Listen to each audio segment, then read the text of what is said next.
They didn't fire a single shot. No tanks rolled in, no flags were raised, but somewhere under your feet, a war is already underway. Right now, buried in ordinary-looking dirt, are materials that decide who wins the next century, and countries are quietly, aggressively racing to grab them first. This isn't about oil. Oil was the last war. This is about lithium, cobalt, nickel, rare earths, the stuff inside your phone, your car, your power grid, your weapons. And here's the uncomfortable truth most people miss. Whoever controls these minerals doesn't just control resources, they control supply chains, prices, technology, and leverage. That's why this matters right now, because the world is trying to flip its entire energy system at once. Fossil fuels out, electrification in, and that transition depends on a handful of rocks that most countries don't have. Imagine trying to bake a cake when one country owns all the flour. That's the setup we're in. Let's rewind for a second. For most of modern history, power followed oil. Countries with oil had influence. Countries without it made deals or fought wars. But oil had a feature everyone took for granted. It was traded globally. Anyone with money could buy it. Critical minerals don't work like that. They're not evenly spread. They're not easy to process. And production is insanely concentrated. Before we continue, this is Sam Antman Finance.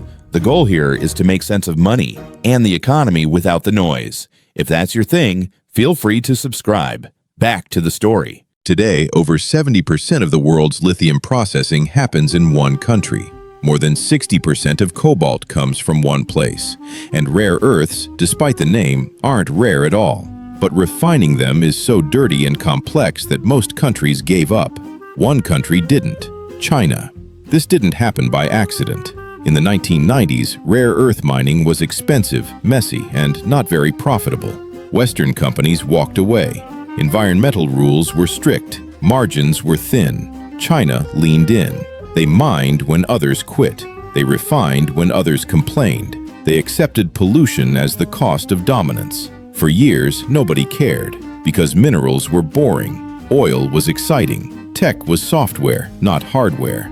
Then everything changed. Electric vehicles showed up. Solar panels exploded. Batteries became the new oil. And suddenly, the boring rocks mattered more than the flashy apps.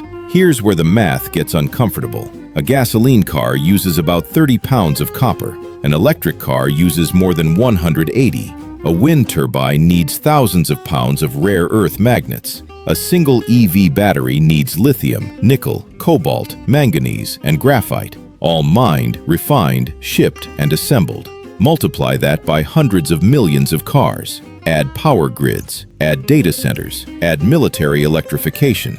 The demand curve doesn't slope gently upward. It goes vertical.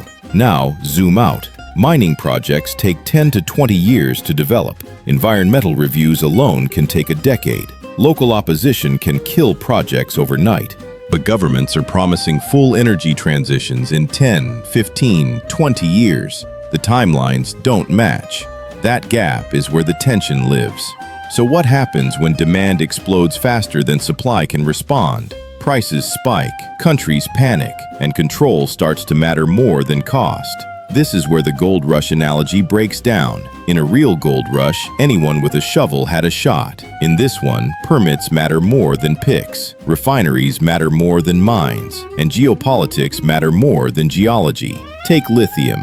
Yes, Australia mines a lot of it. Chile has massive reserves. Argentina too. But most of that lithium still gets shipped to China for processing. Mining is step 1. Processing is step 2. Manufacturing is step 3. Miss step 2, and you don't own the supply chain. You rent it. That's the hidden mechanism most people miss. Countries talk about resource independence, but independence doesn't come from digging holes. It comes from controlling every step after the hole. Now look at the United States and Europe. They woke up late. They assumed markets would handle it. They assumed globalization would stay friendly. They assumed trade would always be open. Then came trade wars, sanctions, export controls. And suddenly, depending on a strategic rival for the inputs of your economy feels risky. So governments pivoted. The US passed massive subsidies. Europe rolled out critical minerals acts. Everyone started talking about reshoring and friendshoring. But here's the quiet irony. You can't subsidize geology. You can't print lithium. You can't fast-track chemistry,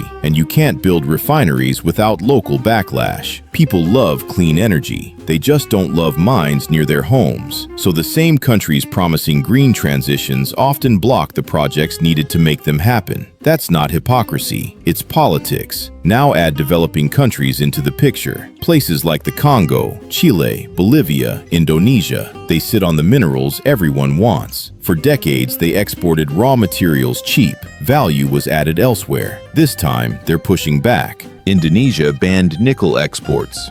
Chile wants more state control over lithium. African nations want processing done locally. From their perspective, this isn't greed, it's leverage. Why sell the flour when you can sell the bread? But leverage cuts both ways. Processing requires capital, expertise, and stable governance. Miss any one of those, and investors hesitate. So the world is stuck in a delicate dance.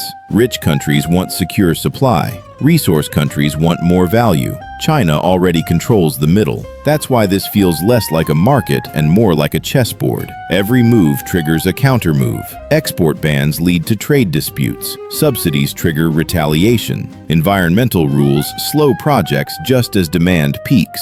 And all of this happens while consumers are told the transition will be smooth, cheap, and fast. It won't be. Not because it's impossible, but because it's physical. Atoms don't care about policy speeches. Rocks don't respond to deadlines. Now zoom out even further. This isn't just about cars and climate. Critical minerals are military assets. Modern weapons systems depend on rare earths, satellites, jets, missiles, radar. If supply is disrupted, readiness suffers. That's why defense departments are suddenly interested in mining, a sentence that would have sounded absurd 20 years ago. There's also a financial layer. Minerals aren't just inputs, they're strategic choke points. Control supply, and you influence inflation. You shape industrial competitiveness. You decide who scales and who stalls. This is why nations are stockpiling, why deals are happening quietly, why diplomacy now includes mining rights. And yet, despite all this urgency, the public conversation stays shallow. We talk about EV prices, charging stations, battery range. We rarely talk about the dirt beneath it all, because dirt is unglamorous and dependence is uncomfortable. So here's the real question, and it doesn't have a clean answer. Can the world build a new energy system without recreating the same power imbalances it claims to be escaping? Or are we just swapping oil kings for mineral gatekeepers? Because if the last century taught us anything, it's this. The resource that powers everything eventually becomes the resource people fight over. This time, the fight is quieter. The weapons are contracts, the battlefield is supply chains, and the ending? Still unwritten. The goal here isn't to predict the future, it's to understand the present. That's Sam Antman, Finance. No panic, no hype. Subscribe if you want more clarity.